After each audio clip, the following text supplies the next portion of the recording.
We had rain, but we didn't have tornadoes. That's a good thing. We were forecasted winds in the upper 50s, 60s last night at the house. So I got the warning. I was at the airport. Where was I? Charlotte, I think. And so I then sent it out to the rest of my guys at home on the fire department to let them know to anticipate some possible challenges last night, but I didn't have any. At least my phone will go off if we have any calls. So God was good to us. Anybody know what the number one diagnosis in America is? The number one diagnosis in America? Heart disease? Pardon? Hypertension? Depression? You're actually a little ahead of your time. Soon it will be. According to WHO, depression will be the number one diagnosis in America. And that was pre-COVID that they said that. So we saw a lot of increasing in depression during COVID. Heart disease is the number one killer. The number one diagnosis is stress. Number one diagnosis is stress. Any of y'all have stress? It's huge. It really is. So I'd like to this morning look at stress and anxiety and look at, can we do anything naturally? Anxiety is also on the rise. We see more and more anxiety today as people come in to see me. I've got a good buddy. He's a neurologist, and he's seeing a lot more anxiety coming into his office where people are having anxiety. And so I'd like to look at this morning how to deal with these two areas. Good morning, y'all. How you this morning? All right.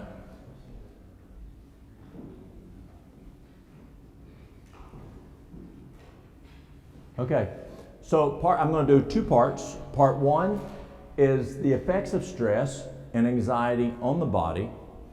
What does it do to it? Does stress and anxiety, does it affect the body? Yes. Absolutely it does. It is. And then I'm going to look at what can we do to address it naturally. So what are we going to do, or what's the effects?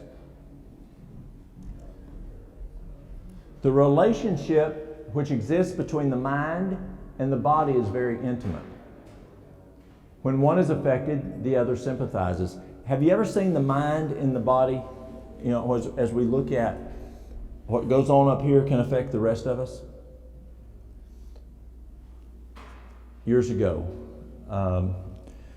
Mary Lou said that she wanted one of three things. She either wanted a dog, a car, or a baby. I said, let's go for the car. And because I just didn't think we had enough money yet to go with a child. And I was busy, and so she was working, and I said, let's go with the car first. So I got her a car. Well, guess what? We got the other two also. She got her plumb all the way around. And the car that she wanted was an IROC Z28. Do y'all remember the IROC Z28s? Yeah, an IROC Z28. Boy, that thing had power.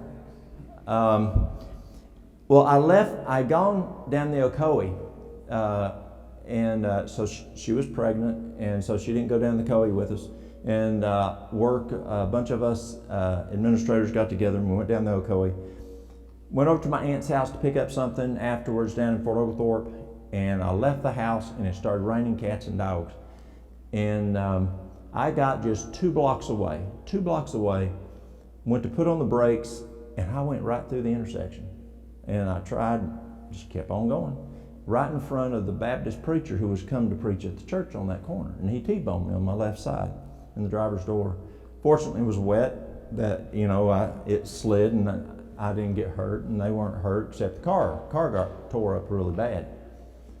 Well, my uncle was just 2 blocks away, and we didn't have cell phones back then. That was back in '87. So I went to the neighbor's house and called my uncle, called the law, and then called my uncle, and he come over, and he said, you're going to have green apple two-step tomorrow. Now, y'all know what green apple two-step is. We talked about that last night. Green apple two-step, for those of y'all who weren't here last night, what happens when you eat too many green apples? It gives you the two-step. a loose stool, diarrhea. And I said, oh, no. I said, I'm not hurt. I'm fine. I think I'll be okay. He says, boy. No, he called me son. He said, son. He said, tomorrow. He was a nurse anesthetist. He goes, you're going to have green apple two-step tomorrow. I didn't think he knew what he was talking about.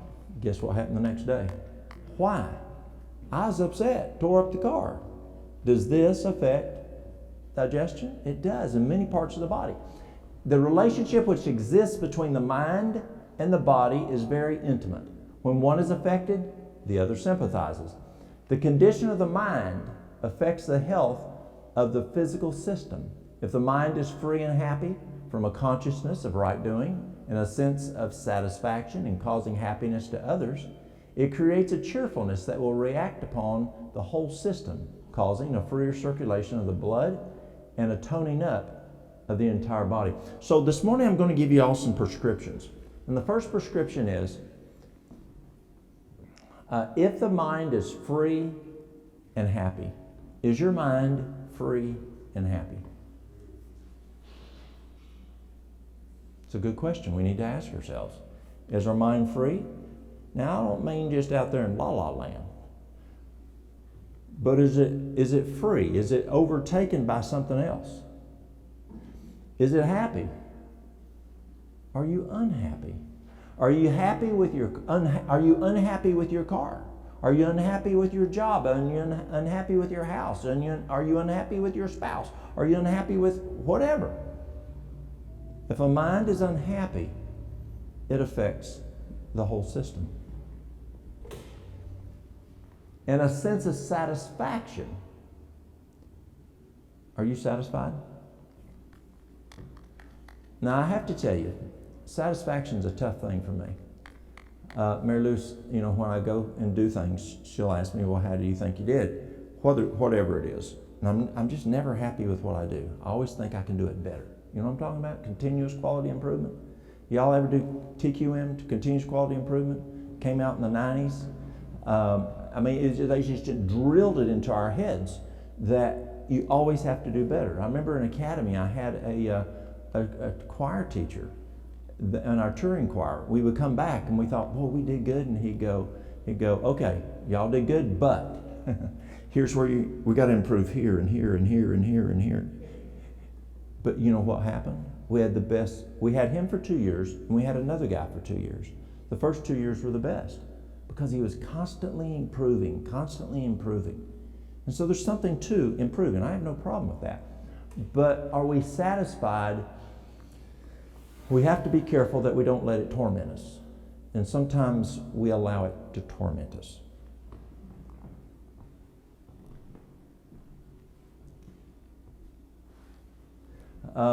A great deal of the sickness which afflicts humanity has its origin in the mind. A great deal of the sickness which afflicts humanity has its origin in the mind and can only be cured by restoring the mind to health. There are very many more than we imagine who are sick mentally. Heart sickness makes many dyspeptics. That's stomach problems. For mental trouble has a paralyzing influence upon the digestive organs. Have you ever been really stressed and your digestion just not work right? Well, that's just the way physiology is. When you're stressed, you go into fight or flight. When fight or flight happens, the cortisol goes up, potassium goes down, all kinds of stuff we'll talk about in a few minutes happens. It just plumb turns off digestion. Or it can just, have you ever felt like your stomach's in knots? There's times I'll tell Mary Lou, I just don't feel like eating. Because I know if I eat, it will be worse. So it's better just to skip the meal. Y'all ever done that? Sometimes it's just better to skip it. Has your dog ever skipped a meal? Yeah, absolutely. I'm just no farm boy, so I'm just a country fella. And so we learn a lot from watching our animals. And if you have a sick dog, a lot of times it won't eat. It may go eat some grass, but it doesn't eat. And there's times that we shouldn't be eating if we don't feel good, because it does affect the digestion. The mind controls the whole man. All our actions, good or bad, have their sources in the mind. It is the mind that worships God. See, the brain is the most important organ in the body, and we're going to talk about that at 12, about the brain and how to improve brain function. But the reason that the brain is the most important organ in the body, and as I asked them this morning in Kigali, what's the most important organ in the body? And here goes the hands. And you know what they said? The heart. That's right. They thought the heart. But yes, the heart's important. No question. You can't live without it. But you also can't live without the brain. And why is the brain the most important organ in the body? Pardon? It's how we communicate with God. See, if we don't have a brain, we can't talk to God. Or if our brain is not functioning well. I was in Dallas, Texas, and we were doing an evangelistic series for ASI. And it's a good-sized church. It was Jim Gilley. Y'all remember Jim Gilley with 3ABN? And it was Jim's church. He was still there preaching before he went to 3ABN full-time. It's the Dallas First Church. It was a good-sized church. And before the program, before the evangelistic series, we did a health seminar and about just a health fair. And this guy comes through. He's a big old guy, big old fella. And I asked him how he liked the program. He says, "Oh, I liked it. It was good." Big old black fella, and he'd just gotten out of prison. He's a drug dealer. And he was a drug dealer and still a drug dealer at the time. And here he comes to our health class, our health fair. And I said, did you like these? He goes, "Yeah, it's quite interesting." I said, "Well, we're going to be doing more. We're going to be doing them every night, just about, for the next month. And would you like to come back?" I didn't tell him we were going to have evangelistic meetings after those health things, but he said, "Sure." So he came and he sat right where you're sitting. There's a big old church, one seat back, right in the middle, right there. And then he is too embarrassed to get up and walk out because it's big. And about a week into it, I asked him, I said, "What do you think?" He says, "Clear as mud." Well, that's not good, clear as mud. And I said, his name, and I said, "We're doing an addiction cessation class. Would you like to come?" Now here I am asking a drug dealer if he wants to come to an addiction cessation class. But that's how powerful God is. And he goes, "Yeah, I'll come." And so he came. He was up at night working the streets, selling drugs with his friends. Come home during the day and he'd sleep. He and his wife were about to get busted up because they just didn't get along good. And he was sleeping during the day. She had a day job. They just weren't together. And he was having nightmares that he was going back to prison, but not for getting caught with drugs, but for beating her up and then having to go to prison for beating her up. So he quit drinking in the class, quit doing drugs in the class, and we went out and we got him a job. We went and found him a day job. Started going, then he had to sleep at night, and then things started working out better with him and his wife together, and that got better. And 3 weeks into it, I asked him, I said, "How is it?" He goes, "It's clear." He says, I'm understanding. And then 4 weeks later, he got baptized. Now, what was the difference here? Why was he not able to hear and discern? His mind. What was wrong with his mind? Pardon? Clouded. Clouded by what? Drugs, alcohol, sleep deprivation. Yeah. And when we took those away, his brain started discerning. And as you say, communication with God. That's why it's the number one organ in the body. The mind controls the whole man. All our actions, good or bad, have their source in the mind. It is the mind that worships God and allies us to heavenly beings. Yet many spend all their lives without becoming intelligent in regard to the casket, jewel casket, that contains this treasure.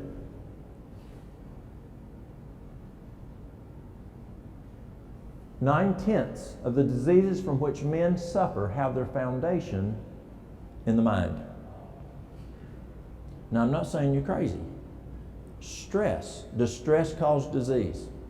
Anxiety, depression, bipolar, schizophrenia. Can those issues cause other issues going on in the body? It sure can.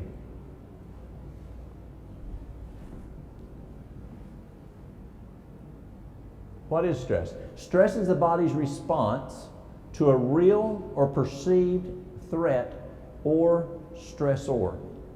Stress is the body's response to a real or perceived threat. What's a perceived threat?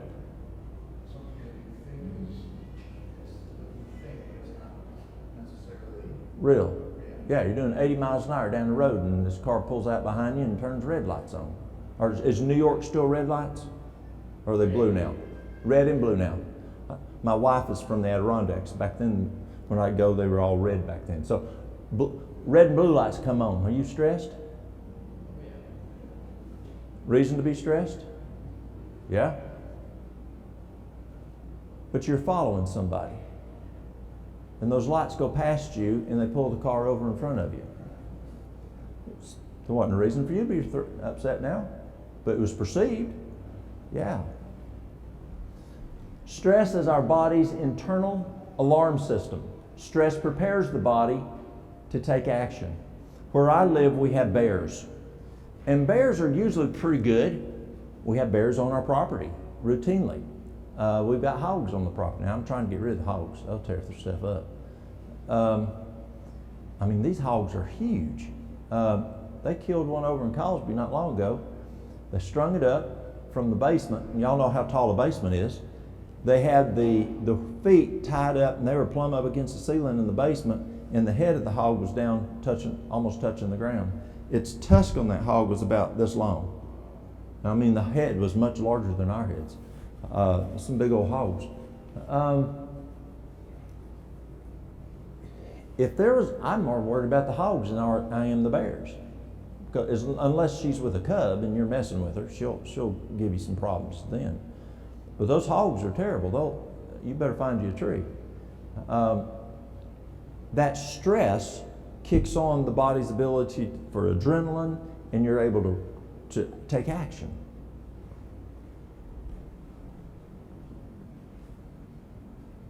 Three types of stress. You have acute stress, episodic stress, and chronic stress. Acute, episodic, and chronic. Acute stress.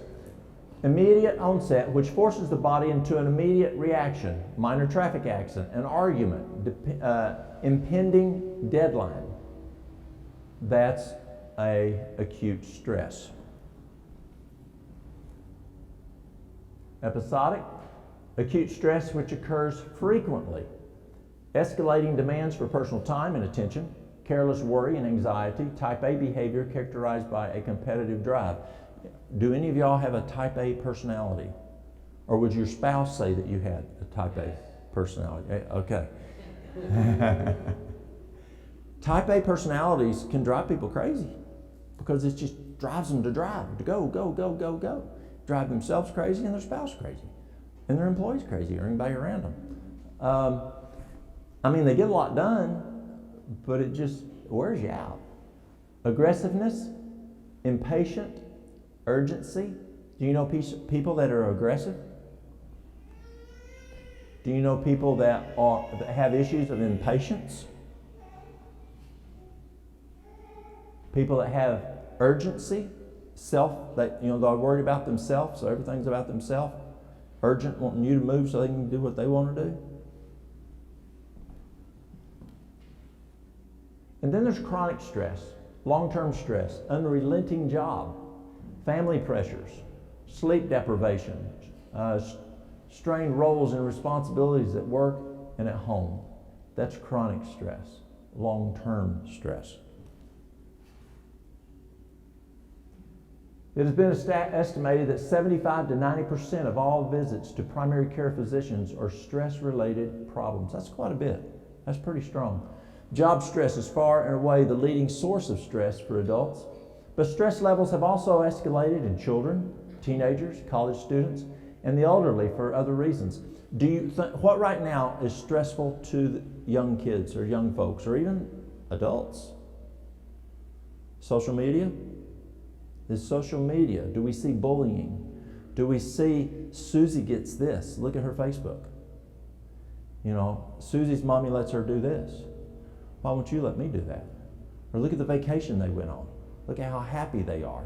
Look at the clothes they have.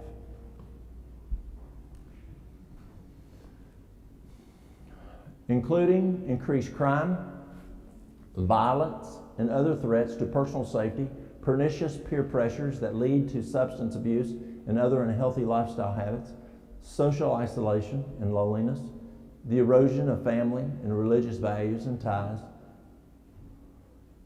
the loss of other strong sources of social support that are powerful stress busters.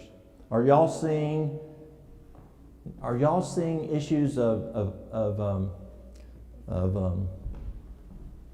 need some water, so I can think, of suicide? We're seeing a lot of suicide. In our community, it's the rescue squad that goes out and picks people up when they die. Now, obviously, a car wreck, the ambulance. Well, no, even a lot of times, even in a motor vehicle accident, the rescue squad will take the body. But we're seeing more and more people committing suicide. Why? They can't cope. Yes. The challenge that the unrealistic aspect of gaming, but we had it when we were kids. We got to be real too. Let's go back to Roadrunner. Remember watching Roadrunner? Remember that? And the anvil would fall and smash and crush them, but then the next cartoon, here he was again. And people in the gaming today, they can wreck their vehicle or get killed in the game, but then just boom, they're up alive again. But reality's not that way. You can't just kill yourself and everything come back okay. It's done. It's over. But that reality is sometimes messed up.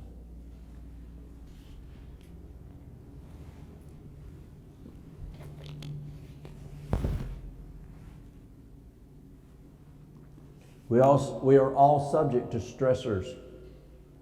The amount of stress we experience depends on how we respond to them. My first house fire, I was 20 years old. It was in Ooltewah. Any of y'all been to Collegedale before? Okay. Ooltewah's just right outside of Collegedale. That's where my daddy was born. He was born in a little house there in Ooltewah. And it was a two-story house, just a little house, two-bedroom house. Go up the stairs, go in the front door, stairs are straight up, bedroom, bathroom. Downstairs you've got your living room, your dining, your eating area, your kitchen.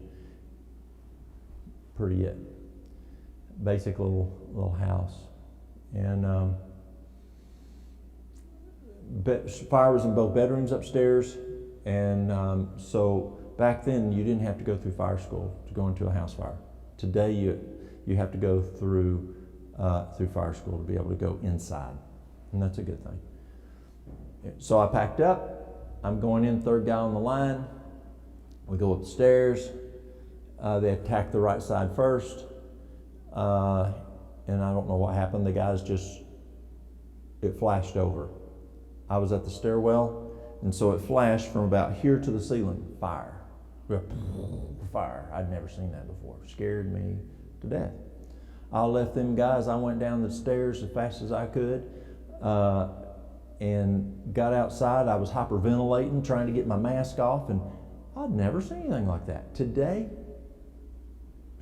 that's pretty cool. It just doesn't, it's part of fighting fire. First of all, you shouldn't let it flash if you can. Look at the signs, and try to prevent that. But if it does, you're down low enough, it's not a problem. You cool the ceiling off, and boom, the fire's out. The flashover is. Do you remember your first kid versus your second kid, third kid? Our first kid, Walter, every time something happened, if it was in the daytime, we took him to the doctor's office, and if it was after hours, we took him to the emergency room. Ashley, not as bad. Carson, he's okay. Remember his parents? So the more you're used to it, does it make a difference? In your occupation that you're in. Remember when you first started versus what it is like now? It's like, I've done that before, it's not a problem.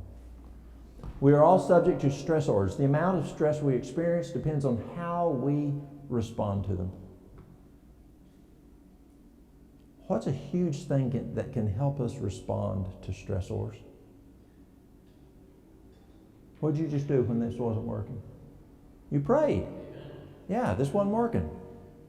And she prayed and it's working. That makes a big difference. God is huge in how we respond to stress. You have stressors: financial, work, relationship, health, traffic, pollution. And the question is, how do you respond? Verbally, physically, mentally. If someone cusses you out, do you cuss them out? Someone cusses you out, do you hit them? All your response happens up here. And how well that brain is taken care of, the relationship with God determines what your response is.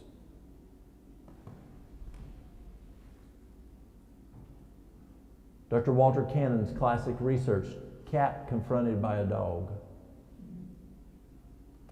He took a cat that dogs, and he took a dog that hated cats. And he checked the vitals on the cat first, and then he let him go, and the dog chased the cat. Then he snatched up the cat, and he took the vitals again. And this is what he found. Heart rate went up, respirations went up, blood sugar went up, blood clotting went up, muscle function went up, and digestive processes did what? Stopped. Yeah. Then they went and looked at how do humans react when we're stressed with our vitals. Heart rate goes up, blood pressure goes up, respirations go up, hormones, adrenaline go up, sugar in the blood can go up, blood clotting mechanism goes up, increased muscle function, stomach starts having problems. They also found at Harvard that when you're stressed, your healing goes down. This lady at Harvard, I forgot what her position, what her specialty was at Harvard. She was a physician. And there was a study done on men with prostate cancer. And they looked at, and what they looked at was with prostate cancer, they looked at the time of diagnosis, a potential diagnosis, to they had a plan.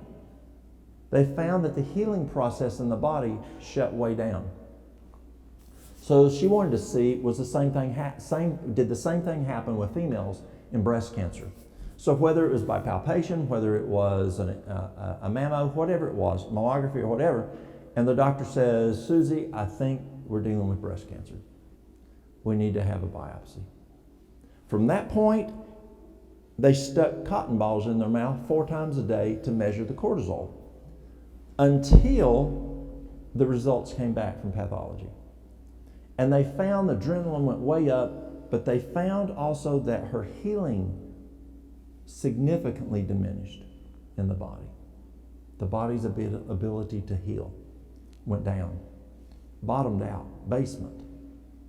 And they found that sometimes it was weeks until that came back. Doc might be on vacation, whatever. And she pled to physicians across the United States. This lady right now needs to have healing in her body if she does have cancer. Don't turn it off for 2 weeks. And her plea was, get that result back to that patient and have a plan as quick as possible. They actually found even if the lady had cancer and she sat down with the oncologist and the oncologist said, yes, we have cancer, but here's my recommendation, healing went up. Because in the mind, there's a plan, not just what's going on. That's what stress does. Nervous perspiration, headaches, sporadic eating, increased hunger, loss of appetite, changes in sleep habits, reduction in the digestive process, reduction in the immune system. We talked about that last night. A good way to take out your immune system is stress.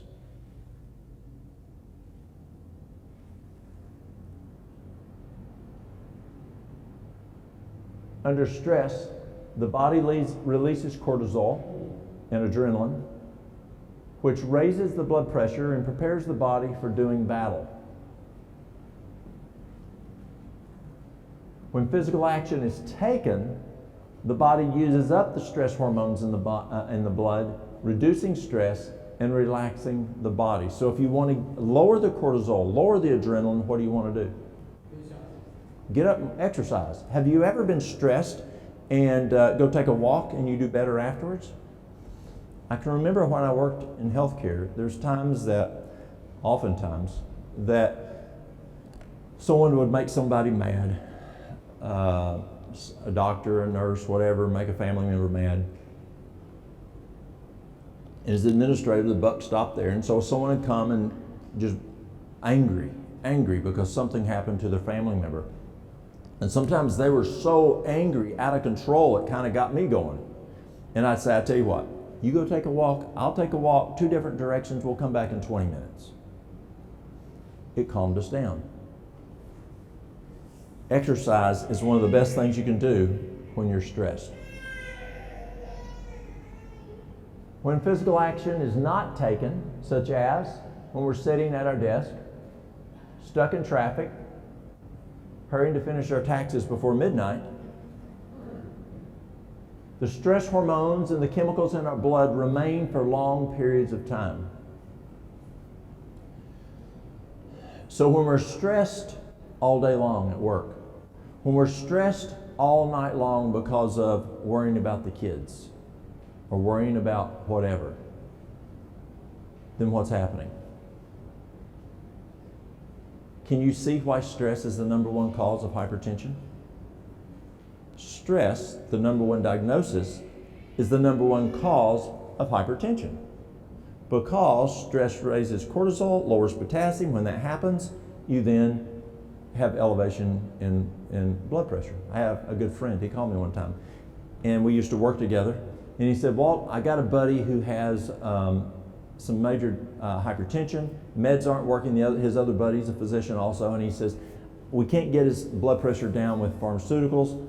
I was reading and it said that usually under stress, potassium bottoms out. Do you have some potassium, good potassium we can give him? Now, what's the problem in that thought?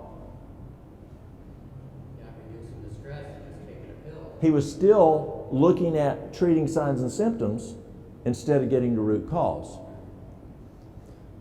I said, yes, try blackstrap molasses. Tablespoon BID twice a day. And it worked. It got some potassium in him and it helped with his blood pressure, but that's not the way he wants to do. He doesn't want to go sucking on a bottle of blackstrap molasses all the time. The better is to take B complex, lithium orotate, magnesium, something on the proactive to help to reduce the stress. Trust in God. Stress affects the onset, treatment, or recovery from the following diseases and conditions. Cardiovascular disease, cancer. Can you see how cancer can, I believe, personally, people talk genetics, and Loma Linda years ago said genetics loads the gun, but lifestyle pulls the trigger. And I have to agree with that. I believe a major cause of cancer is stress because it lowers the body's immune system. Angina, y'all know what angina is, heart pain, chest pain. Diabetes mellitus, tuberculosis, rheumatoid arthritis, hypertension, ulcers, AIDS. Now, wait a minute. I thought you get AIDS from bloodborne pathogens. So, you know, how do you get AIDS from stress? Well, you get HIV, bloodborne pathogen, and you go into full-blown AIDS when you have major stress.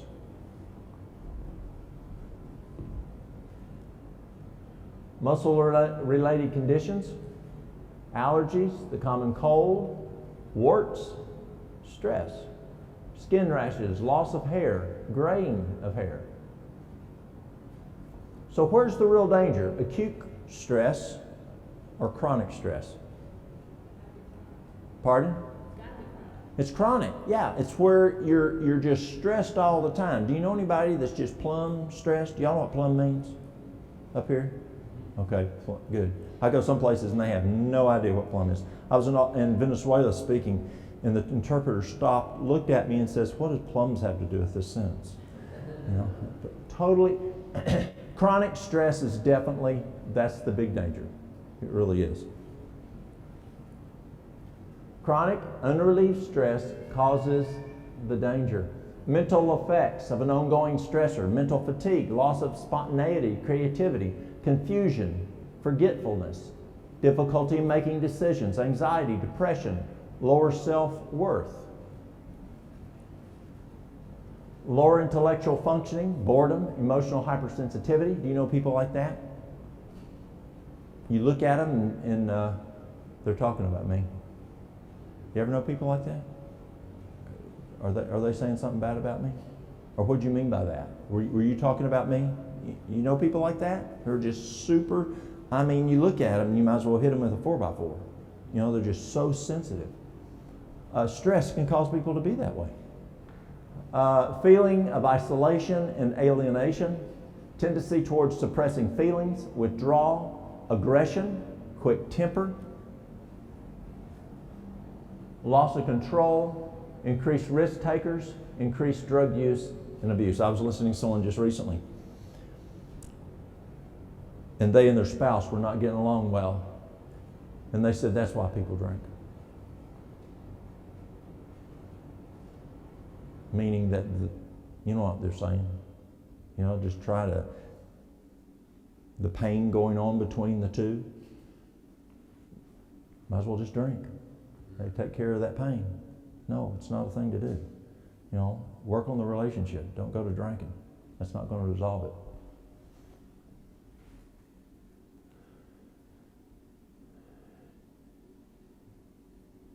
Oh, for that, I don't know why I did that. Did you know that just 1 minute of anger can suppress your immune system for up to 6 hours? We talked about that last night. Just 1 minute of anger can suppress your immune system for up to 6 hours. And now we find that just 1 minute of stress, major stress, can do the exact same thing. So we talked about effects of stress on the body. So is there enough reason for us to make an informed decision that we need to address stress? Yes. Have any of y'all ever felt the results of stress? Yeah. And so do we just treat it with a drug? Do we go find us a shrink? Do we go take psychotropics? Or do we try to figure out, what do we do? And I have some prescriptions for you this morning that are pretty cool. I've already given you 2. And you don't have to go to a pharmacy for those. And these are some more that you don't have to go to a pharmacy for. How about this one? Here's number 3. A merry heart doeth good like a medicine. I was here in New York, and I was speaking to a group of physicians. And in between times, as it was time to let them know it was time to come back, we would sing this song, A Merry Heart Doeth Good Like a Medicine. Do y'all know that song? Let's stand up. Stand up, let's sing it. Anybody know the song?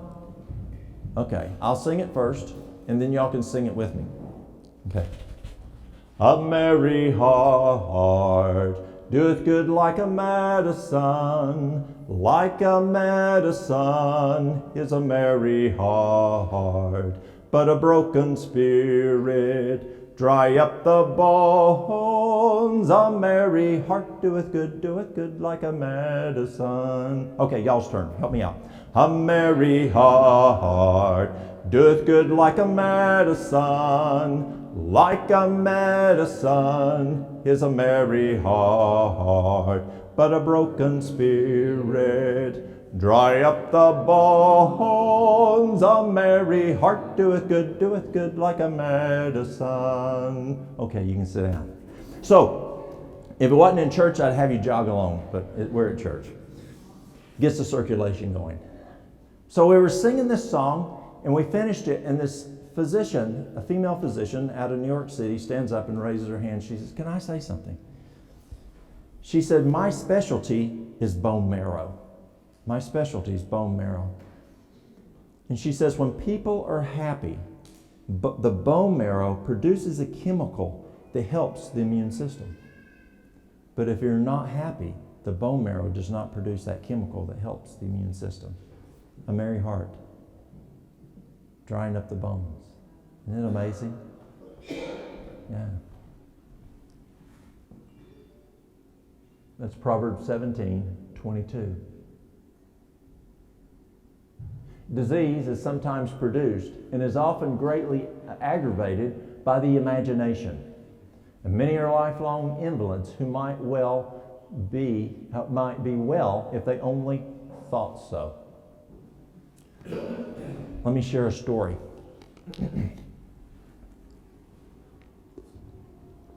And I use New York as the example. And I was told this story by a friend of mine. They're going up and just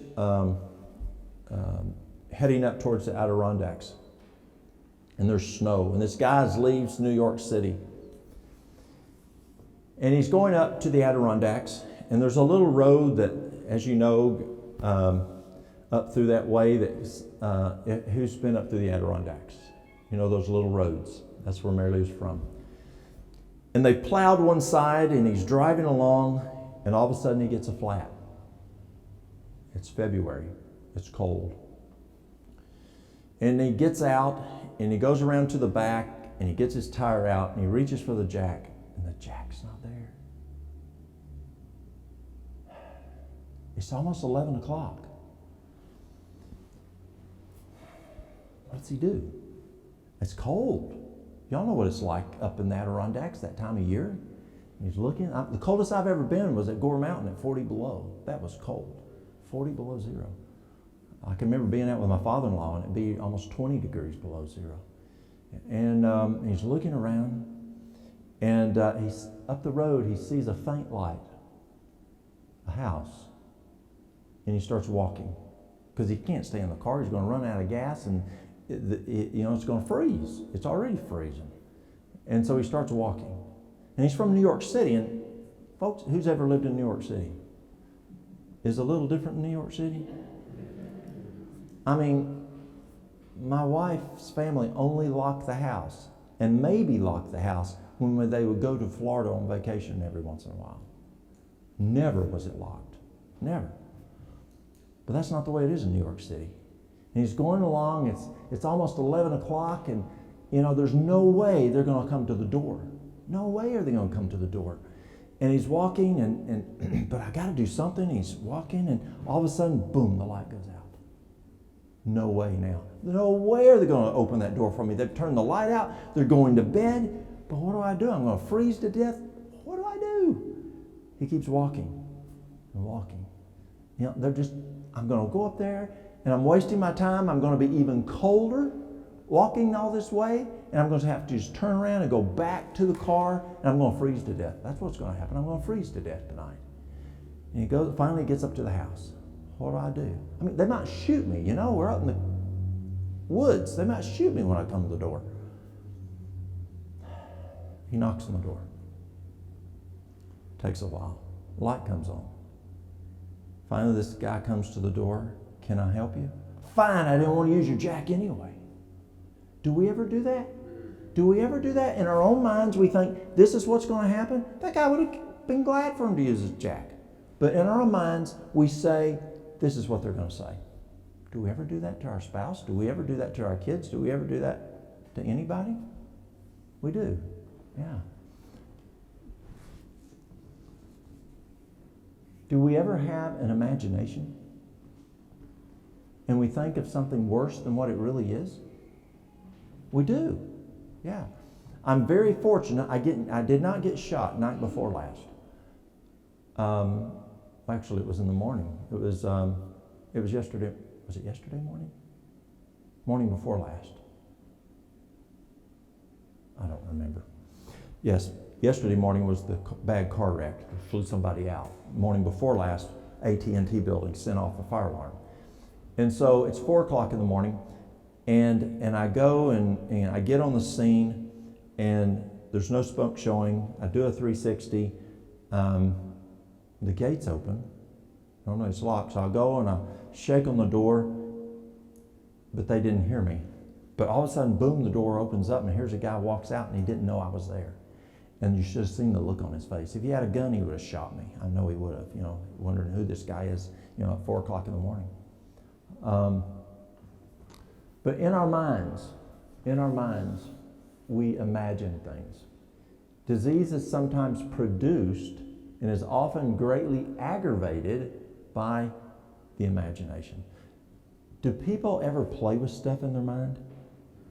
And they have OCD, just playing with stuff? And it's not even stuff that happened today. It happened 30 years ago, 40 years ago. Maybe an old classmate, an old teacher, an uncle. You know what I'm talking about. And they just play with it, and they play with it. Is it healthy to the immune system? No. It's not healthy to the organs either.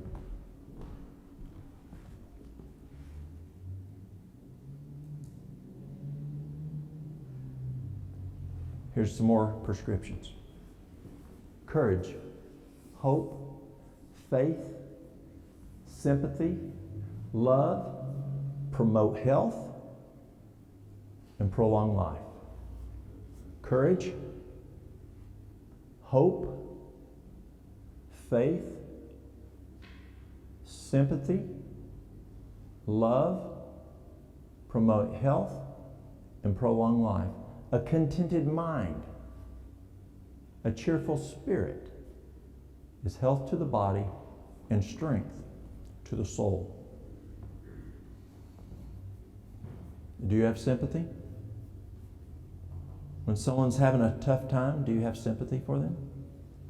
Or do you say, well, they deserve it? That ain't my problem. Are you like that Pharisee who was going down the road? What was the guy's name?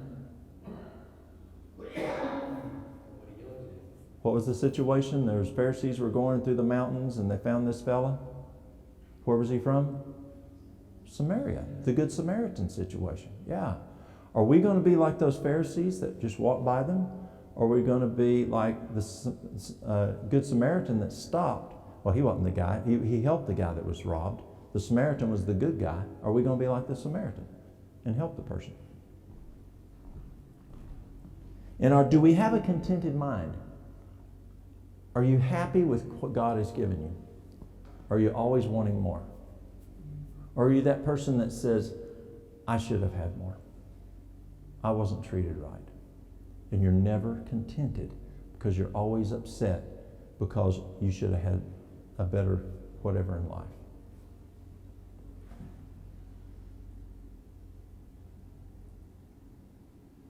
Here's some more prescriptions. Gratitude, rejoicing, benevolence. What's benevolence? Giving, yes, giving. When a person's in need, do you help and do you give? You know, that family that's really having a tough time. Maybe the husband lost his job because he wouldn't get the COVID shot. There's some crazy stuff going on these days. It could have been the husband that lost his job or the wife that lost their job because of a motor vehicle accident. And so they're out of work. Do we help them out? Do we help them with some money for food to help with their kids? Maybe some Christmas gifts for the kids? That's benevolence. Gratitude, rejoicing, benevolence, trust in God's love and care. Trust, and we'll talk about this at 12 o'clock. Trust in God's love and care. These are health's greatest safeguards. You know, you look at people out there that are not grateful. They're always unhappy with what they have. Is there a big difference between that person who's satisfied with what God has provided them versus that person who's not satisfied? That significantly affects their digestive system. It significantly affects brain function. It significantly affects many things throughout their body. Just that being unhappy can give you cancer, can give you all kinds of diseases.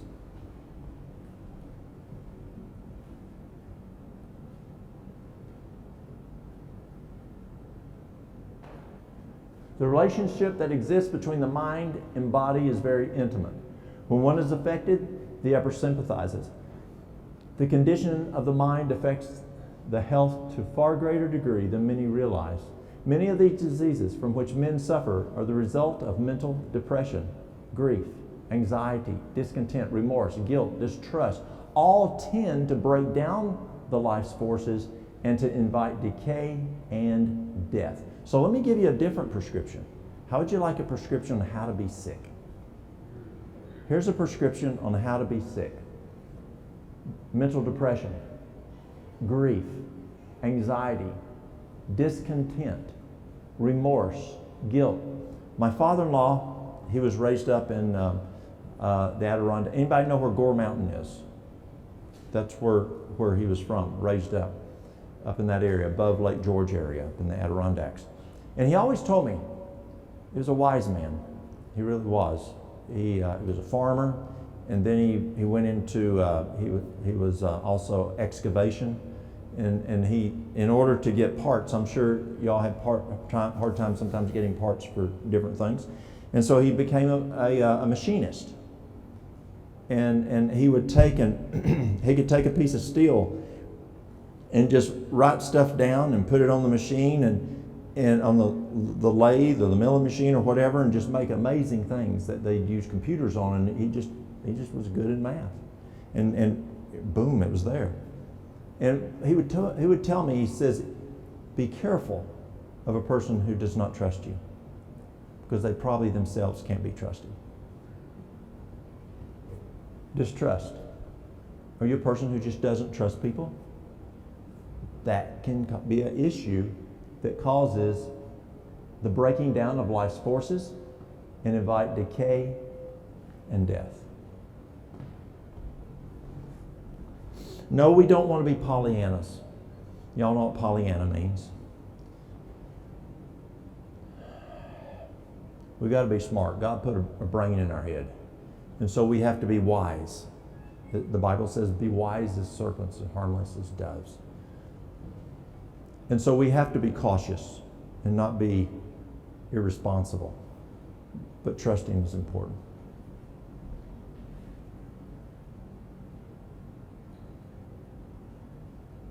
So how can I manage my stress? Controllables versus non-controllables. How many of y'all work in finance? Anybody work in finance? Okay. So you know what controllable costs are versus non-controllable costs? Okay, taxes. Is that a non-controllable cost? Yeah, you better do it or you're going to jail.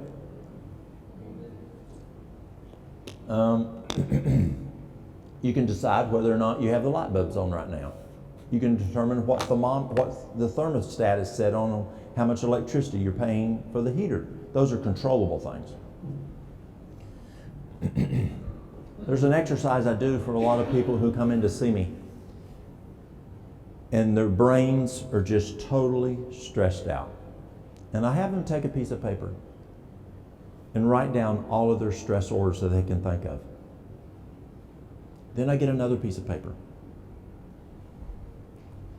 And I take that other piece of paper, and across the top, double check something here.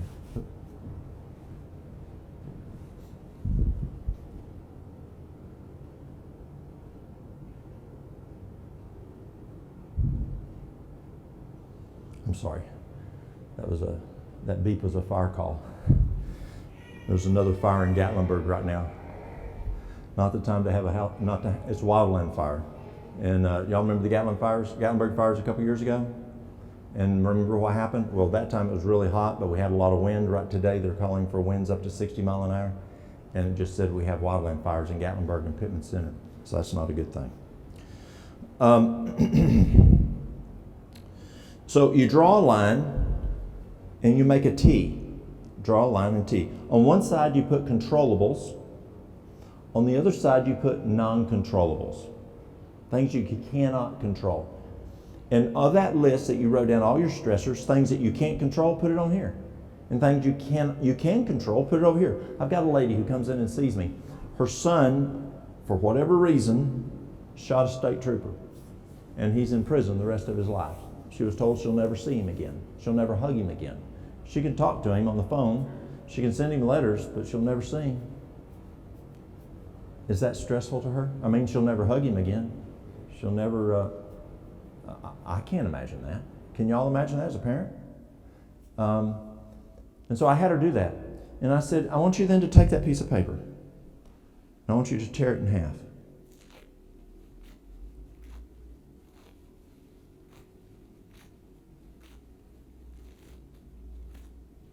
And this one that's non-controllable, I want you to sit down and have a real good conversation with God. And ask God to take this list. I said, well, fretting, y'all know what fretting means? Do you know what fretting means? Fretting? Worry. Yeah, worrying. Yes, or crying, squalling. Is that going to help? No. So sit down with God and ask God to take these and give them to Him, because there's ne'er a thing you can do to fix these. You can pray I told her you can pray that God will, help your son. Pray that he'll be safe in prison the rest of his life. But there's nothing you can do besides pray. Give these to God.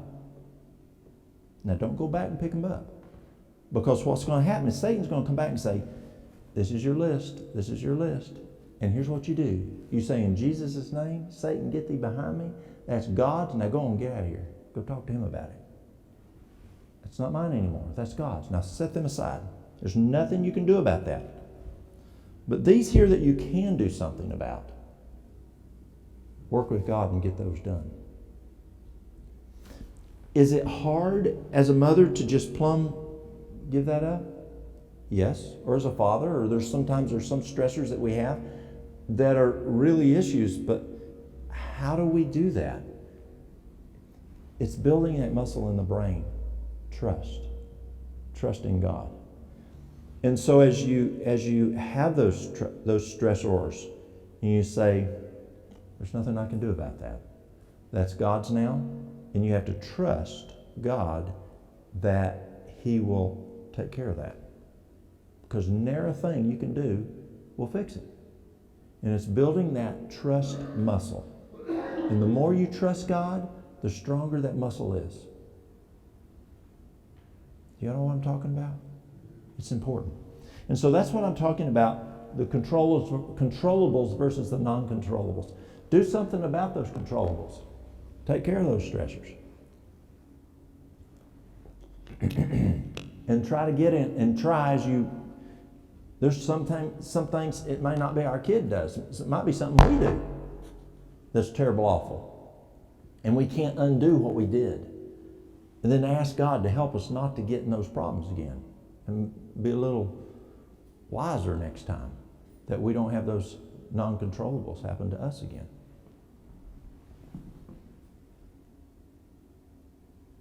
What are some controllable things that we can do? Does nutrition, does that affect how well our bodies run? How about exercise? Does exercise help with stress? Yeah. Water, does water help with stress? Well, you're just giving those laws that we've learned about, those old things. Well, let me tell you, those old things are now becoming science, that we're now seeing in science. Harvard's talking a lot about this stuff. Mayo is talking a lot about this stuff. Cleveland Clinic is talking a lot about this stuff. Duke University is talking a lot about this stuff. We're now proving this stuff is what works.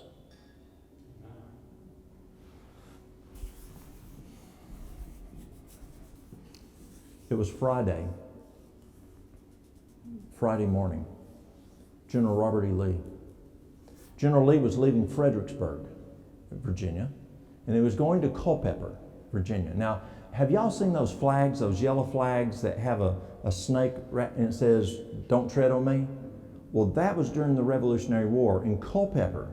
The militia in Culpeper are the ones who developed that flag, "Don't tread on me." Culpeper, Virginia. Well, this is years later. That was in the late 1700s. This is almost 100 years later. And General Lee is going from Fredericksburg over to Culpeper. It was Friday morning, June 5, 1863. They start leaving. Well, Lincoln wanted to cut them off and destroy the Northern Virginia Army, General Lee's army. And so he sent Hooker down to try to intercept him and to wipe out the Northern Virginia Army. As Lee was going across, well, for y'all, it's going this way towards, going west to east. So he sends them, and Hooker's coming from D.C., and he missed them. And they got over to Culpeper. They spent Friday night, and then they started going towards the Virginia Valley, hit north, and went up to Pennsylvania. And what big battle happened then? Gettysburg. Yes, Gettysburg. If Hooker had stopped them, there wouldn't have been a Gettysburg. That was June 5, 1863. Friday. That same day, two folks in Battle Creek, Michigan, a fellow by the name of James White and his wife Ellen White, leave Battle Creek and they start heading over to Otsego, Michigan. They were having an evangelistic series, and so they were going to go over and support the folks that excuse me, were having that evangelistic series. It was that evening that we learned about this. It's been that long. That's a long time ago that the Civil War was going on. Just now, medicine, Harvard, and the more and more I'm reading Harvard's research, or Johns Hopkins, or Mayo Clinic, this is the answers they keep coming up with. Nutrition, exercise, water. We'll talk more about this regarding the brain function in just a little bit, and where Harvard is finding these items are huge. Sunshine. Now, what's temperance? Some people say abstemiousness. Well, that doesn't make any sense. What? Patience. How about making the right decision? I used to think temperance was just don't drink, don't do drugs, and don't smoke. Well, it's a lot more. And we'll talk about what temperance is in a little while. Fresh air. Rest. And trust in God. These are controllable things. And when I sit down with people and they're sharing their challenges in health, they're sharing their challenges in stress. Any of y'all ever a teacher? We've all been students. Do you remember when the teacher would lay that piece of paper on top of our paper? It had holes punched in it. And if our little black marks weren't where that hole was, they'd circle it red. And that was a grading sheet. This is the grading sheet, y'all. And we've ignored it because we've heard it our whole life. Those that have been here. And we think, oh, it's just that list of stuff. No, that stuff makes the difference of whether we're healthy or not healthy. Just go ask Mayo Clinic. Just go ask Harvard. Just go ask Cambridge University. The science is backing this right here. Almost 160 years later. It's amazing. And we'll talk more about this next one. But also look at it how it affects stress too, which they're kind of related. They are what we're talking about next, the brain and stress. So I won't spend a lot of time talking about it here, but let's go on to some others. Let's go to vitamin A, B complex, vitamin C. Vitamin A. Vitamin A plays an important role in maintaining immune function. As an antioxidant, it protects immune function by helping to maintain the integrity of the epithelial barriers to infection. It also activates phagocytes and cytotoxic T cells.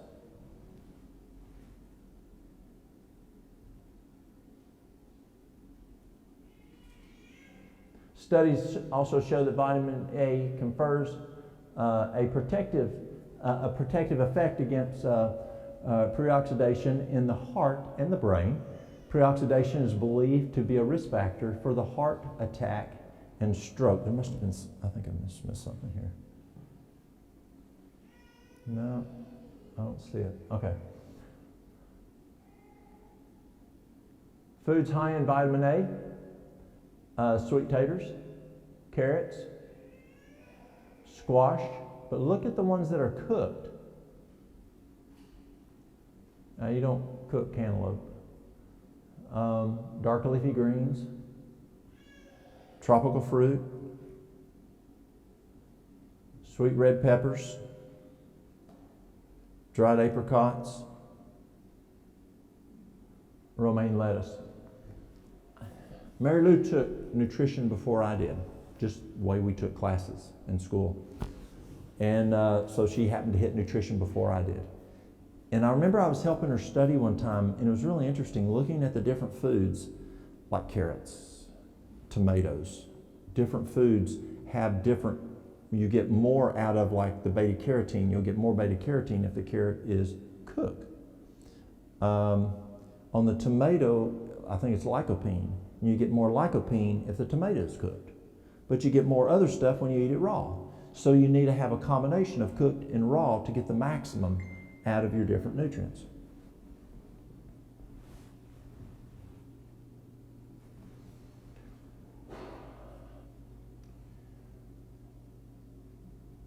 You can take vitamin A, but where's our best source? The foods. And when I took nutrition courses from, how many of y'all watched the movie Forks Over Knives? It's a great movie. I encourage you to watch it. Plant Pure Nation is a sequel to it. It's just one of their guys. It's Esselstyn's son. No, it's Campbell's son. Esselstyn's son does the one. Rip Esselstyn, the firefighter. But Campbell was my professor from Cornell, and I'm sorry, I had Campbell. T. Colin Campbell was my professor at Cornell, and Campbell is really big on getting your food from nutrients. But there are times that, based on the level of stress that we have or health issue that we have, there's not enough in the food. Now, what are some problems that cause us not to have enough nutrients in the food? Pardon? Absorption. Digestive absorption? Exactly. That's a huge issue. You're exactly right. From a number of reasons. Don't chew our food long enough. Organs may not producing the enzymes properly. What's some other things that can affect the digestion of? Pardon? Adulterated, yes. Let's look at who's ever grown a garden. Okay? You got two products. You got heirloom, you have hybrid. Well, University of North Carolina, Department of Agriculture found that if you have a huge plot of land and if you assess the nutrition in the soil, and then you plant hybrid and you plant heirloom, the hybrid only uptakes approximately 40% of the nutrients out of that soil than the heirloom does. So all that work growing that garden, depending on which seed you stick in there, can make the difference of 40 cents on a dollar. That is huge, y'all. Less than half the nutrition is coming up in that food just based on which seed you stick in the ground. That's huge. Another thing that they found, you've got an heirloom product and you have a hybrid product. Which one has a longer shelf life? The hybrid. The heirloom is going to rot faster. Well, back in the early 1900s, they would spray chemicals on it, and that would retard the breaking down of the heirloom food. But then they learned how to hybridize, and they started hybridizing, changing what's inside. And they found they could get a longer shelf life by diminishing the chemicals in that tomato or whatever it is, broccoli, cauliflower, squash, lowering those chemicals in that to where it doesn't rot as fast. Well, guess what those chemicals are? Amylase. protease, lipase. The digestive enzymes that we need when we put it in our body. So just as you said, how well are we absorbing it? So yes, our saliva, or as I teach the kids, our spit, have digestive enzymes in it. And based on how well we chew determines how soaked in the enzymes get in there. Like if you go and just eat it and don't chew well, it doesn't soak in. Who's ever made concrete in a wheelbarrow? Anybody? How many have made concrete in a wheelbarrow? Okay? Or ladies have made a cake. Okay? So you've got your bowl, you got your wheelbarrow, you pour in your sack creek, you pour in your flour, whatever you're going to make a cake from, and then you pour in your liquid, your water or whatever y'all stick in cakes. And then you stir it about 2 times with the hoe, or you take stir it here about 2 times. Is this ready to pour in the ground? Is this ready to go in the oven? No. You got to stir it until the powder soaks up the liquid. It's kind of like if you had a glass and you daub down in some bread in it and you pull it up and that bread just plumb soaked up the milk. That's what our food has to do with our spit, our saliva. Now what happens? We need adequate amount of saliva. So how do you produce more saliva? That process pumps saliva into the mouth. So the more we chew, the more spit goes in there. The more amylase, protease, lipase, these digestive enzymes. So we're squirting in more digestive enzymes. We're mixing it more because we're chewing it, just like mixing it with a hoe, that concrete, or taking the mixer to the cake. And we want to chew the food until it has the consistency of baby food. At that point, it's just like that sack creek that concrete you've mixed so well, there's no chunks in it, there's no powder, you can scrape it all, and it's just, the right consistency of mush. The cake is the right consistency of mush. If we don't do that, and we swallow it, the first part of digestion, the pepsin, and those digestive enzymes start working on the food. If it hasn't been totally absorbed in those digestive enzymes, it doesn't break down properly. And what happens is it takes them from macronutrients to micronutrients. Micro being small. And it's got to be small enough that it can go into the villi, as we talked last night, it's like shag carpet. And it's like got little vacuum cleaners and it sucks it up, but it has little bitty screens on it. And it can only soak up little stuff. Big stuff, where does it go? Right out the feces. And so you're right, you don't have proper absorption because it didn't happen right here in the mouth. I've got a good friend of mine, he's a physician, and a couple months ago we were talking and he says, I don't like it when people juice. I said, why don't you like it when they juice? Like a juice fast? He said, because they miss a third of digestion. I said, you're right, they do. I said, but what if they don't drink the juice? He said, what do you mean? I said, what if they chew the juice? Chew that juice for about 15, 20 seconds, then swallow it. He goes, that would work. Because you're mixing the saliva with the juice, because the juice is still just food. All you did was pull the fiber out of it. It's still all those nutrients that have to be broke down small enough to go into the villi, to get into the blood. You still have to have those chemicals to break it down. And by chewing it, you're getting the chemicals thoroughly mixed within the juice. So to help with the digestion of the food, it's not just is the food have the nutrients in it because of the soil erosion, because of because we have so much soil erosion today, we don't have those nutrients in the food. We don't use the right seed anymore. We don't chew the food well, or we process the food. And y'all know what process means. Instead of just going out to the backyard and grabbing the apple I had this morning. Is that processed?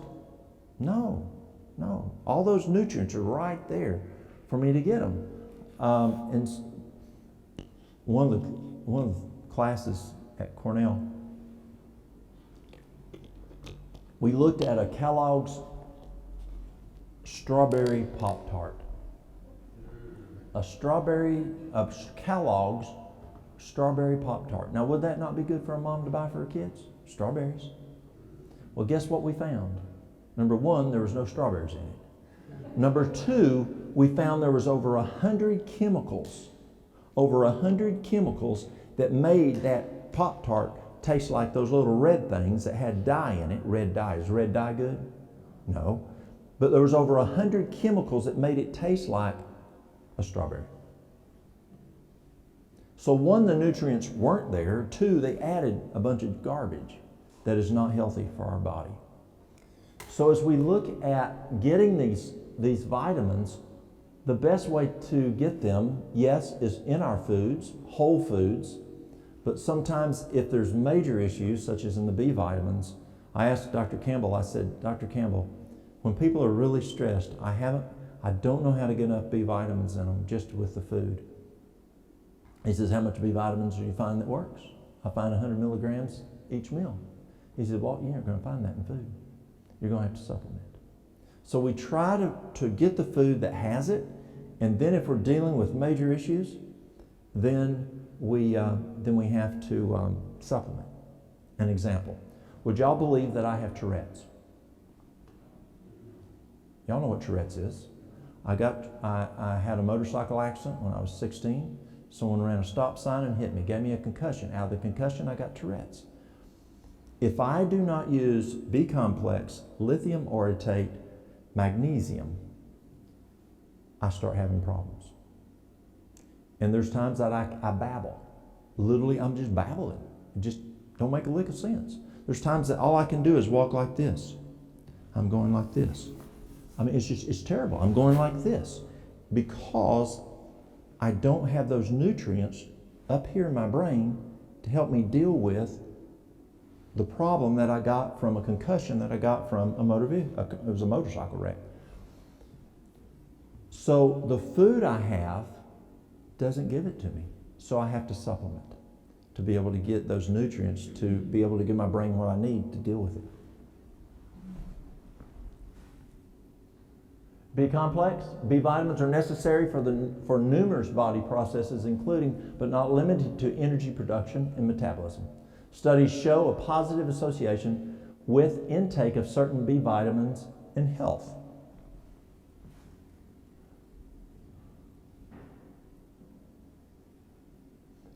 Studies show improved thiamine or vitamin B1 status corresponds with improved mood. You know anybody's got a mood issue?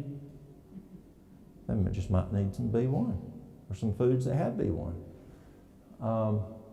I think there's a big mood issue out there going on today, and they need some correction. Niacin, also a member of the B vitamin family, is found to be beneficial for stress-related conditions. Niacin has antioxidant activity, and studies corroborate its beneficial effects in lowering high cholesterol, triglyceride levels, and protecting against atherosclerosis. Also, niacinamide is what Dr. What's his name? He was at Loma Linda. Milton Crane. Anybody know Milton Crane? He was able to reverse type 1 diabetes if you could catch it in the honeymoon phase. Come over. Where are we going to be tomorrow? I'm going to talk about that tomorrow. How you can potentially reverse type 1 diabetes if you catch it in the honeymoon state by using niacinamide. And I learned that from Dr. Crane. Foods high in B1 thiamine, acorn squash, navy beans, green peas, nuts, dry roasted soybeans, asparagus, sunflower seeds, B2, almonds, brown Italian mushrooms, sesame seeds, spinach. B3, niacin, avocados. This morning it was funny, I was talking to those folks over in Kigali. They don't do a meal. They do not do a meal without avocados. I mean, avocados growing everywhere in that area. And so I was talking about, this morning we're going to talk about the number one foods for the brain, and avocado is number one.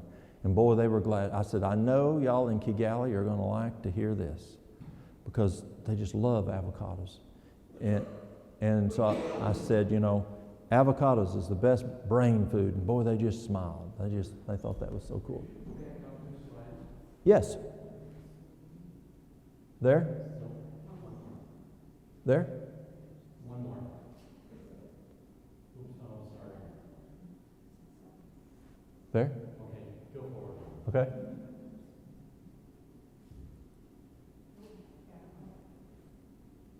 There? Okay. Thank you. You're welcome.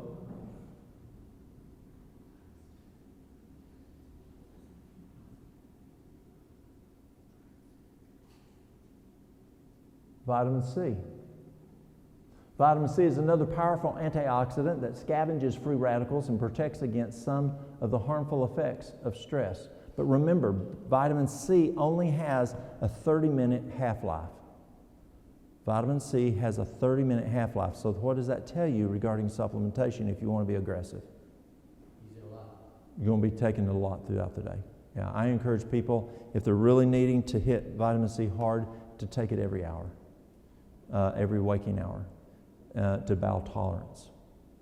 By half-life, you mean inside your body? Yeah, that's how long it works, for about 30 minutes. There's a lady right now, as I was leaving yesterday, her sister called me, and Mary Lou's down in Birmingham with my grandson, and she was supposed to come up here, and she tells y'all she thanks you for the invitation, but grandmas have to be there sometimes. And so I get a phone call, a lady I've been working with for probably 4 years with cancer. They said she probably will not be there when I get back Monday night. Doing very, very bad. But this lady's interesting. She's weighs about 88 pounds, 87 pounds. She's 4 foot, maybe 10, very short lady, maybe 4'11". She can tolerate 50,000 milligrams of vitamin C a day and it not bother her stool at all. The sicker you are, the more bowel tolerant you are. So it's not uncommon as you're hitting something hard with vitamin C. It could be COVID, it could be hepatitis. And so you hit it hard to where you have a loose stool. Let's say it's 30,000. Then you drop 10% the next day, and hopefully you'll be okay there. If not, drop another 10% to where you have bowel tolerance. It is not uncommon in 1 week, 2 weeks, you have intolerance again. That's a good thing. That means you're getting healthier. And so you drop it another 10%, and you keep dropping it. The higher the tolerance, we usually see the sicker the person is. And this lady's very sick with cancer. But vitamin C is very, very powerful. But remember that just taking a big old dose at once, you're going to have a much more effectiveness if you spread that throughout the whole day. Now, I don't encourage people to wake up to take it. It's kind of like waking up to take a sleeping pill. That doesn't make horse sense. But if you wake up in the night, yes, take some more if you're sick.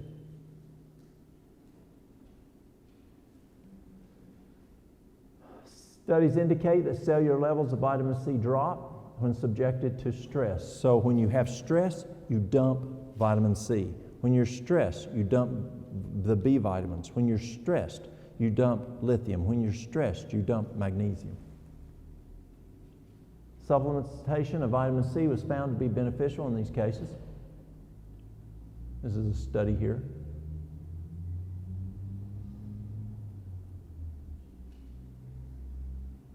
We're going to run out of time. Let me skip some of these studies. Vitamin E, we dump vitamin E when we're stressed. In the same study where vitamin C was reduced by stress, it was found that vitamin E also reduced at a cellular level.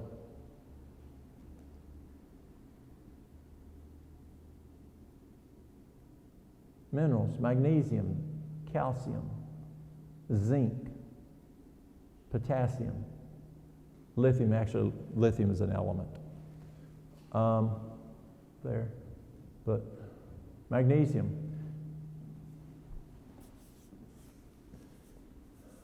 Magnesium is considered probably the best depression medication. Magnesium is probably considered the best depression medication. Magnesium is, you've got 4 major reasons that you see muscle cramps. Charley horses, restless leg, magnesium deficiency. 75% of muscle pain is due to magnesium deficiency. Second would be dehydration, then potassium, then iron. We're seeing more and more iron. We're seeing the iron issues coming up. Why people are deficient in iron, I'm not sure yet. But we're seeing more and more identified iron deficiency causing muscle problems. And so as we see muscle issues, we think of, yes, our legs, our arms, but what is our number one muscle in the body? The heart. It's a total different kind of muscle. There's 3 kinds of muscles in the body, but the heart is a muscle. And maybe later I'll explain what happened to Mary Lou last year to her heart. And we're giving her extremely high doses of whatever she can tolerate of magnesium. And on top of that, we're having her rub magnesium oil over her heart. And transdermally, it goes into that muscle. And magnesium oil is a great way to get magnesium quickly to a muscle. It actually goes to the muscle faster than by mouth. Transdermally, kind of like a nitro patch, nicotine patch, it goes straight in and it gets to that muscle very rapidly. And so if you're having angina, you can put magnesium oil and it can be helpful to stop that angina. Magnesium is an essential mineral, especially during stress. So we need magnesium to protect us, to help us with stress. But the problem is we dump magnesium. When we're stressed, adrenaline goes up. Adrenaline can harm the cells in the body. So God has a fire extinguishing system in the body. Have you ever seen a hood system in the kitchen of a restaurant? Well, that's what we have. We have a hood system in our body. And when we're stressed, the hood system goes off and dumps this chemical to buffer, protect the cells from the harmful effects of of adrenaline. And that chemical is magnesium. Magnesium protects the cells from adrenaline. So that person who's in that chronic stress, what's happening? They're dumping stress all day long. They may be they're dumping magnesium all day long. They're dumping magnesium all night long if they're worrying about the kids all night long, or worrying about finances, or worrying about their job, or worrying about whatever. And so that's a major reason we have so much loss in magnesium, because we're stressed. The number one diagnosis in America is what? Stress. And so when we got that stress, we're going to be dumping the magnesium. Therefore, that's why we see so much loss in magnesium. It's estimated that 85% of Americans are deficient in magnesium. Magnesium is often referred to as the anti-stress mineral. So you're dumping it, and you don't have enough to deal with the next stressor. And so that's why it exacerbates. It gets worse and worse because you've dumped the B, you've dumped the C is important for immune system, but the B, the lithium, the magnesium are very important to deal with the next stressor.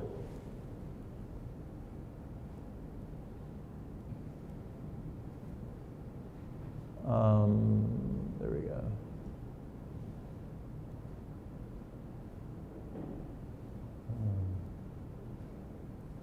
Calcium. As an electrolyte, calcium performs a number of critical biological functions, including muscle contraction, nerve conduction, glandular secretion, energy production, and maintenance of the immune function.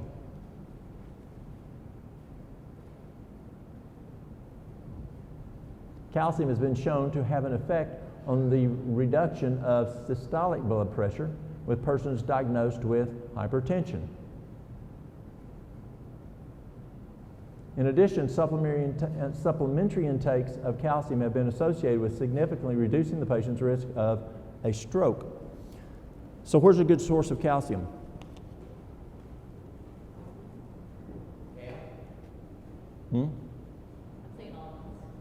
Okay, almonds. What else?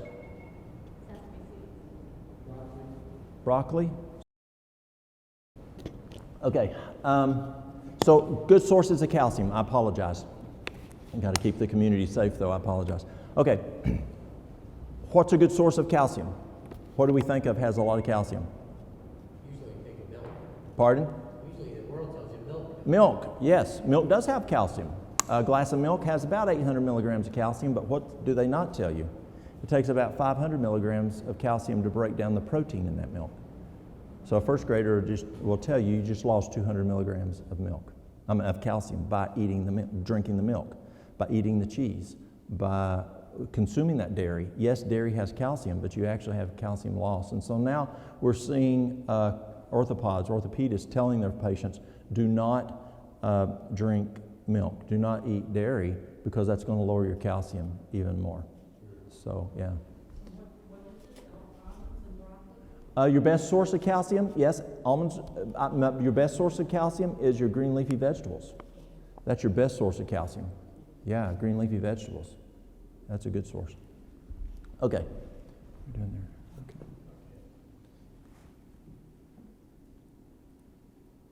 there? Okay. Zinc levels decline rapidly following injury or physical stress. And zinc is also rapidly lost in the urine following acute and chronic stress. Are we worried about zinc right now? Do people talk about zinc? Yes, zinc is important for immune system. Zinc is important for thyroid function. And we lose zinc when we're stressed. Do you see how trusting God is so important? If we say, we've got this situation going on right now. Okay, I got guys there, I've got officers there who are taking care of it. They've been trained to do it. I need to let them, I'm here as a resource if they need me. Don't be stressed. Let God take care of it. There's times that we are worrywarts. Is that true? And what is that doing to our immune system? It's blowing our immune system. And then we get sick, and we wonder, why did you get sick? This is what's physiologically taking place.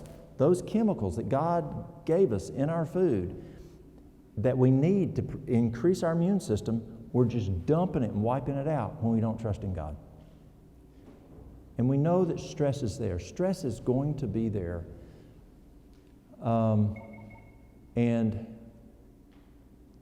we have to manage it. We have to just manage that stress to where the only way we won't have stress is to be dead. And that's not a good option. And so there's going to be stress. Is stress good for us? Who took psychology? Remember eustress, E-U-S-T-R-E-S-S? Eustress, they actually found is healthy for us. So does stress ever encourage you to get the taxes done? Does stress ever encourage you to get out of bed in the morning to go to work when you don't feel like it? Yeah, it's stressful to lose your job, so now I'm going to get up and go to work and keep that stress away. So God did put stress out there. And the importance of potassium and talking about potassium and hypertension. And yes, potassium is a great way to, if our potassium does drop, we're more prone to have hypertension. And yes, if you take the blackstrap molasses, if you eat the avocado, if you eat the orange, if you eat or drink the coconut water, or if you go and what else was there? I was getting ready to say. But anyway, the foods that are high in potassium, you're going to have those potassium, and then try to manage that stress so that you're not dumping it. Pardon? Oh, yes, thank you. Bananas. Yes, that was it. Bananas. Bananas are 400 to 500 milligrams, depending on the size of the banana. Oranges about 300 and some. Coconut water 400 to 500 per cup. Yes, but bananas are a great source. When I was in school, they told us that we need 3,500 milligrams of potassium. Now they're telling us we need 4,750. The supplements, only 99 milligrams. Forget those guys. Eat the food. It's a whole lot better.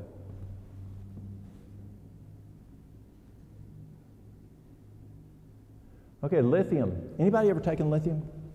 No, I'm not talking about the prescription lithium. Don't tell me about that one. But have you ever taken lithium orotate or lithium aspartate? There's the lithium springs in some parts of the world that there's lithium. You can drink the water. You can bathe in the water, and it's extremely good for the body. We need lithium for our bodies to run right. And you can take lithium orotate, like 5 milligrams, one each meal. It's tremendous, tremendous for helping with stressful situations. Whether it's stress, anxiety, depression, bipolar, schizophrenia, all 5 of those have significant improvement when we use lithium orotate. I like it better than lithium aspartate. It's also very, very good to help a person with who has dementia, to help prevent dementia, is lithium. And I learned about lithium first from Dr. Neil Nedley in his book, Depression, the Way Out, where he talked about the importance of using lithium for depression. But then I found it was also good to help prevent dementia. Who has Nedley's book, Depression, the Way Out? Good book. His book, Proof Positive. Great resources that you'll really enjoy.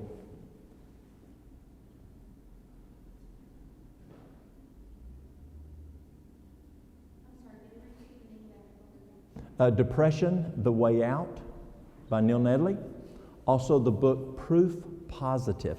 Now, Proof Positive was written back in the late 90s, so the research we're now 20-some years out, but it's still excellent research. It's just not new research. Different herbs, Siberian ginseng. We were talking about sang this morning. Valerian, wood betony, chamomile, hops, skullcap. Skullcap is a tremendous one. Dr. Walter Strachan, a psychologist at Loma Linda. It's probably one of the best herbs that I found for depression. He said, take a quart of water, bring it to a boil, plumb turn it off, add a cup of skullcap herb, a cup of the herb. That's a lot. Put it in there, let it sit at least 30 minutes to overnight, strain it, drink it throughout the day. He said you can make it as thick as water if you wanted to, and it will work very well. And I found skullcap is great for those issues of depression, even stress. Let me finish here. Vetiver and lavender. Okay, some of your herbs such as valerian, skullcap, hops, passion flower, chamomile, they'll make you sleepy. And so you don't want to use those in the daytime. You need to work. We need to work. So things like kava kava is good, and it won't make you sleepy. Then I like 2 at the bottom here, and I'll finish with these here. Who's ever used lavender? You can take a drop of lavender, put it right here, rub it here, and breathe it. It's transdermally going into the blood right here where you feel your pulse. It transdermally, like we talked about the nicotine patch, the nitro patch, the magnesium oil, all that goes transdermally. Well, the lavender will go right into there. It's an essential oil. And then as you breathe it, where's it going? Into the lungs. From the lungs, it's going into the blood. And so and then I use another one. It's called Vetiver. Who's ever used Vetiver? Excellent. It's expensive. It almost doubled in price this year. But Vetiver is extremely beneficial. They call it the PTSD essential oil. I had a guy, I was speaking in Crossville, Tennessee I was in Pikeville, Tennessee several years ago, and this guy comes up at break, and his left eye is just going like this. Fast. And the right eye is stable. And he says, he was a Vietnam vet, he says, I'm having a PTSD attack. Do you have anything that can help me? So I went and I put lavender on myself, and I put Vetiver on myself and rubbed it, and I breathed. Now, how many docs will take the drug that they're prescribing for you and say, oh, it's okay, let me take it and show you it's okay? And so I showed him it's okay. When a person is upset like that and they don't know you, are they going to trust you? So putting it on you, or you taking it first, do a hydrotherapy treatment with them. Show them how hydrotherapy works. That's not going to be harmful. In less than 5 minutes, it was less than 4 minutes probably, the guy comes back. He had symmetry. Both eyes were just both stable. He says, it's gone. I'm perfectly fine. That's never happened before, that he's come out of that PTSD so fast. A girl, I'm working at the desk with the cash register one day. This girl comes in, and she goes over here. Walter's sitting down, helping someone at the herb area. I have one, I'm thinking in my mind's eye, 1, 2, 3 ladies waiting on me. And then this lady's over here, and you can tell she's about going nuts. She's about like Mount St. Helens. And I say, hang on just a second. I walked around over there, and I said, ma'am, are you okay? She says, I'm having an anxiety attack. I'm about to go crazy. And boy, they're blowing this thing up. Hang on a sec. I appreciate that. Not quite what I was thinking Oops, of. sorry. So she, I went and got the vetiver and I got the lavender and I put it on myself, and then I asked her, would she use it? And she said yes. In less than 2 minutes, Walter was finished, and I sent him over to her, and she sounded like a whole different person. Literally a whole different person. Her voice came down and was talking just normal. And she looked at me and she says, what did you just do to me? And I said, that's what God can do. God uses our herbs, and God... See, if you give the credit to God where it belongs, if I said, oh yes, this is what I just did. No, you'll fall and bust your nose because you ain't doing it. God's doing it. And so, and I pray with them, and then I went, it's amazing. Vetiver works very, very well. Lavender works very well. You can either put them topically together. You can do it neat. Neat is where you just use the oil by itself, but you have evaporation, so you may want to use a carrier oil and mix the two together with a carrier oil, like fractionated coconut oil. Rub it on there, rub it on the back of the neck, and it'll help calm the person down very, very rapidly. So out of all you've learned today on stress, what's the most important part? Trusting God. That's the most important part. God is what makes these things work. God is the one that you give this list to, that is the non-controllables, that you can say, that's no longer my problem anymore. And then you deal with this list with Him. And we don't see that in typical healthcare today. You know, it's what is the doctor doing? What are the drugs doing? And we do have responsibility. We have responsibility to use those 8 laws of health that we looked at. The template. What are those again? What's that? Nutrition. What's the next one? The next one? Water. Sunlight. Temperance. Fresh air. Rest. And trust in God. Now people say, Walt, you're missing to the last. That's the foundation. We have our responsibility. We've got to do our part. You can't say, He can't tell you, well, I'm never going to eat again, and God's just going to take care of me. Trust God. Yeah, God's going to say, listen, buddy, I gave you a brain and food, and I used both of them. And He did. He gave us a brain. He gave us food, and we need to use both of them. Now, He blesses that food as you sit down and you ask God to bless that food, and that keeps you alive. But we have a part in this plan also. All right. Well, let's have a word of prayer. We're going to take, how long of a break do we need? 15 minutes. All right. Let's have prayer. Our dear Heavenly Father, Lord, as we look at the issues of stress, Lord, give us the wisdom to just plumb stop and take an invoice, figure out what's going on so that we can get to those root causes. Lord, give us the desire to eat right and to follow these laws of health, that we can have strong bodies, strong minds, so that then our bodies are strong. We ask this in Jesus' name. Amen.